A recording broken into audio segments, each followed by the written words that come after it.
Welcome to another episode of New to Me. I'm Stephen Michael Zach, and today we are taking a look at the Neewer light stick. Let's just jump right into it with some technical information right here.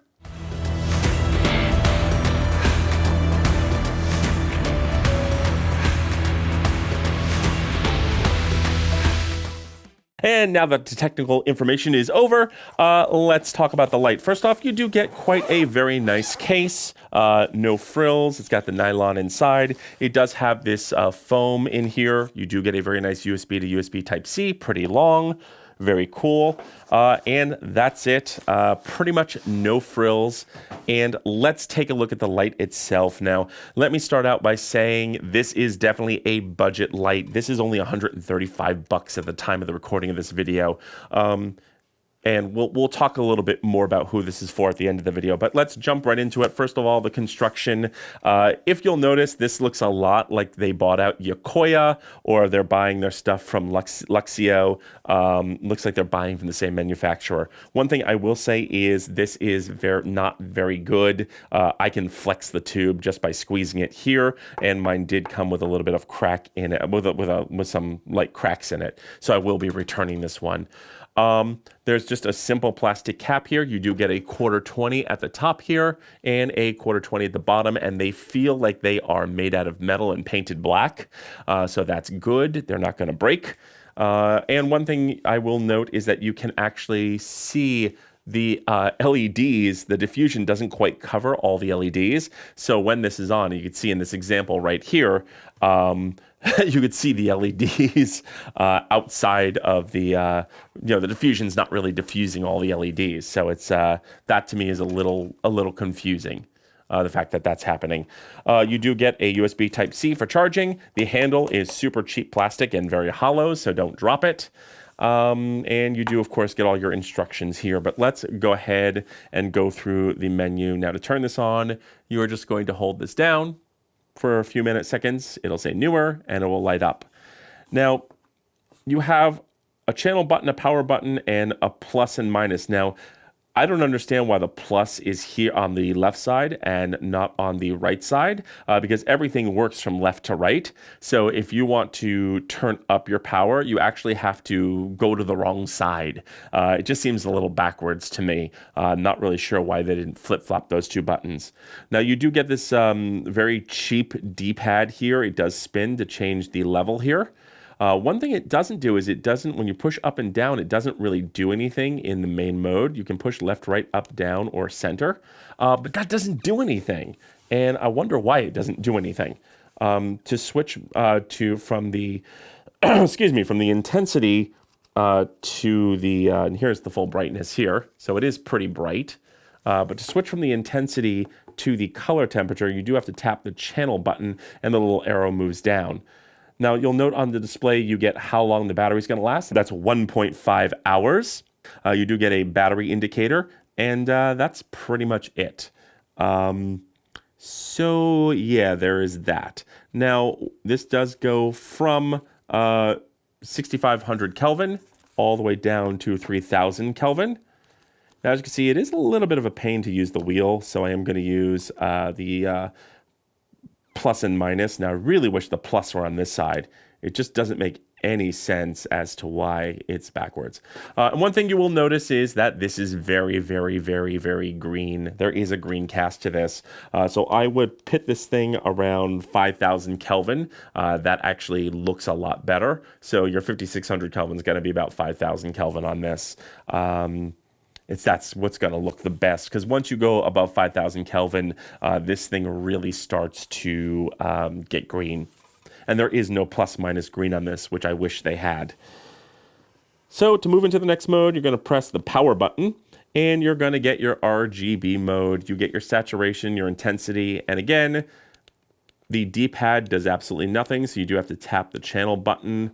And one thing you'll notice is if you use the wheel, it is going to take forever. You can press and hold the minus button, and it goes just about as fast. Probably a little slower. It's probably a little slower than that. I think the wheel works a little bit better. And as you can see, this is not stepless at all. It is absolutely jumping. It gets to a certain RGB color, and then some of the RGBs shut off and others turn on. But all in all, it's fine. It's going to take you forever to get through the RGB mode. But moving on, let's hit the power button again. And of course, you get special effects. You get this little party mode. And this is where the wheel works. You could actually spin the wheel and it moves through things. You get lightning. You get your fire. You get, and the weird thing is when you do that though, it only moves through 3 of them at a time, I've noticed. So you will have to move through them using the plus and minus button. You've got one that bounces to music.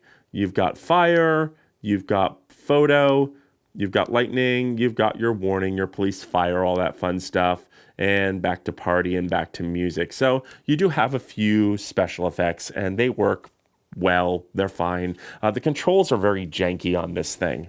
So it's a little bit weirdly laid out, and how they work and when they work is a little strange.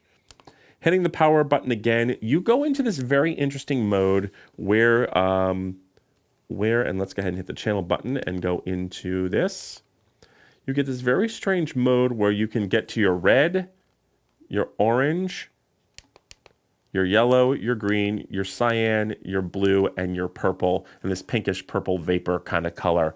And that's actually probably going to be better than the RGB mode because you could just quickly get to certain colors for certain things. It's just a faster mode, I guess. You can't control your red, blue, green colors and whites, but you can just kind of bounce to the color. Now, one thing you can't do in this mode is you can't control your saturation. You can only control the intensity. So keep in mind, if you want to saturate this at all, you're going to have to use RGB. But this is just kind of like a quick mode. And then finally, for no reason at all, it has an SOS flash. I don't know if it's because these lights were initially, I'll turn that off so it doesn't annoy you. I don't know if it was initially because these lights were made as like a roadside assistant lights to be kept in your car, and they just added all this stuff in and decided to sell it as a filmmaking product. Not really sure why they include an SOS mode, but I guess it can come in handy. Yeah, so that is that. So let's hold down the button and it shuts off. So my final thoughts on this thing is that it is very, very, very interesting. These are only $135 at the time of this recording. And given with how much money these LED tubes cost, if you're on a budget, if you're just starting out, this will work pretty well. It does basically everything it's supposed to do. It's just got a little bit, it's got flex, and it did come broken. It does have a very hollow handle. I don't know how putting this on a stand, how it's going to hold. I would definitely mount it from this end and not this end, because this end feels like if there's too much weight on it, it could just snap right off. So there is that. The buttons are very, very, very janky and don't really work very well. They work very oddly in different modes. There is a diagram here that clearly tells you how to control everything.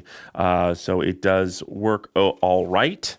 It is very interesting. It is just a very interesting thing. But if you're on a budget, if you're just starting out, this is pretty good for $135. Or if you just want to throw a whole bunch of these in the background of your music video or your YouTube videos, or you want to light a Zoom call, I guess this is okay.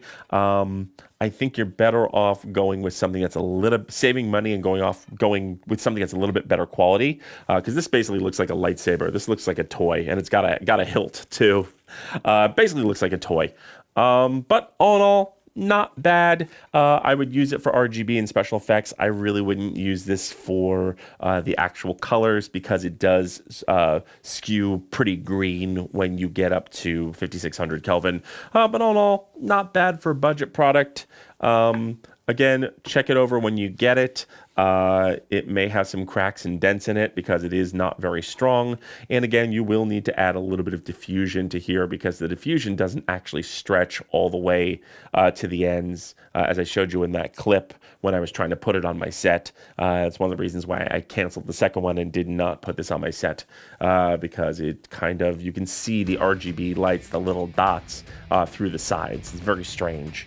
But that's it. Those are my thoughts, but I want to know yours. So leave your questions and comments in the notes below. Also, don't forget to like, share, and subscribe, and don't forget to mash that bell button to be notified when we drop a brand new video. And feel free to use the links below, as it helps out the channel. I'm Stephen Michael Zach, and this is New to Me.